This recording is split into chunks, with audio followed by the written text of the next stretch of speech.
मौजूद जिले के हमारे प्रभारी प्रदेश सचिव राणा शिवन सिंह जी, जिले के उपाध्यक्ष अख्तर हुसैन साहब, अमेरिका प्रसाद जी, महासचिव और देशपाल सिंह जी, देवेंद्र पांडे जी, विनय मिश्रा जी, हमारे विनीता यादव जी के पिता हरीश यादव जी, आरसी यादव जी, हमारे एआईसीसी के मेंबर, पूर्व ब्लॉक प्रमुख राज बहादुर भैया, पूर्व ब्लॉक प्रमुख विधानसभा के प्रत्याशी रहे शिवलाल जी, ब्लॉकों के हमारे अध्यक्ष गण आसिफ भाई ओझा जी, हमारे विश्वनाथ यादव जी, रोशन यादव जी, पीछे बैठे हमारे प्रतीक भाई, जिले के उपाध्यक्ष मोनू भैया, पवन दादा, विशाल कश्यप जी, राम बहादुर दुबे जी, सुधीर भाई, हफीजुल्ला भाई,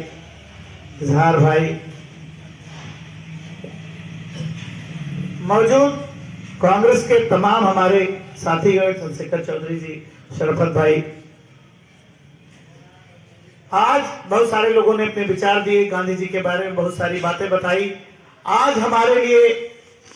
जिसे बताया कि हर्ष और विषाद दोनों का दिन है, हर्ष का दिन तो नहीं है, लेकिन गर्व की बात है कि हम गांधी जी के विचारों के ध्वजवाहक, उस महामानव की विचारधारा को हम अगली पीढ़ी तक ले जाने का काम कर रहे हैं, जिसने पूरी दुनिया में अहिंसा, सत्य और त्याग का एक संदेश दिया और बिना किसी हथियार का उपयोग किए हिंदुस्तान जैसे विशाल देश में अंग्रेजों की सत्ता के समापन की नींव रखी।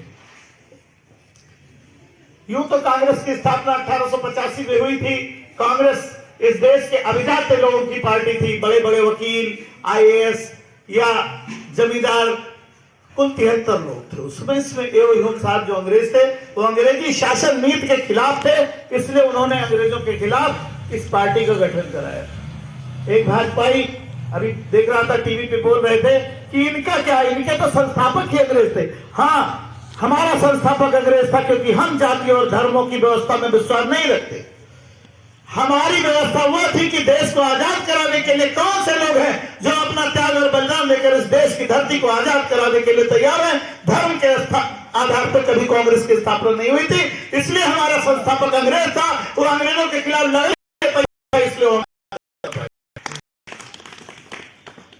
तो हम प्रयास कर रहे थे अपने स्तर से, लेकिन जब गांधी भारत आए, अफ्रीका के खिलाफ लड़ने का एक अनुभव लेकर आए थे, उन्होंने इस देश में कांग्रेस की जो आजादी की लड़ाई उसको नया आयाम दिया और कहा आम जनमानस को जब हम कांग्रेस से जोड़ेंगे और आजादी की लड़ाई में शामिल करेंगे, उन्हें लगेगा कि इस देश की आजादी हमारा अधिकार है, तब यह देश स्वतः आजाद हो जाएगा। इसके लिए हमें जन जागरण की आवश्यकता है। उसी कहानी को विनय ने बताया। बिहार में एक घटना हुई थी, चंपारण में नील के किसानों से संबंधित जो घटना है, उससे पहले जब राजेंद्र प्रसाद जी उनसे बार बार मिलने जाते थे, ब्राह्मण थे, कहते थे बिहार चलिए, बिहार